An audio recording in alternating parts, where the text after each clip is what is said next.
Inspector General the International Monetary Fund says it has reached a staff-level agreement with Sri Lanka on a 3-year $1.5 billion extended fund facility.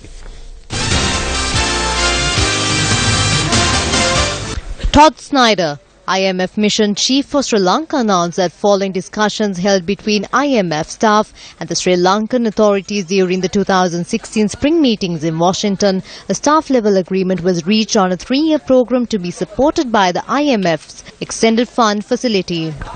In a statement, Snyder said the government's economic program aims at fundamental changes to tax policy and administration to reverse a 2-decade decline in tax revenues and put public finances on a sustainable medium-term footing. The statement reads that furthermore, the government will seek to raise the tax to GDP ratio to near 15% by 2020 by implementation of a new Inland Revenue Act, reform of the VAT and the Customs Code. International Monetary Fund and the government of Sri Lanka has finally agreed at the staff level for a 36-month $1,500 million facility or $1.5 billion facility. This is not a standby agreement like the previous one, but rather was called an EFF or an extended fund facility.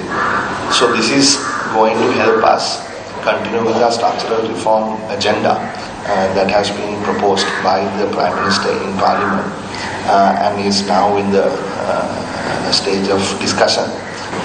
So that shows the kind of confidence that they have and we have in our economy's ability to bounce back from this rather difficult rut that we inherited from the previous regime. This agreement will be subject to completion of prior actions and approval by the IMF's Executive Board, which is expected to consider Sri Lanka's request in early June. In addition, the government also plans to secure financing from funds including the World Bank and the Asian Development Bank. When Newsfirst made inquiries, Finance Minister Ravi Karnanayake noted that talks to secure financing are underway and that he would be able to share good news in the coming days.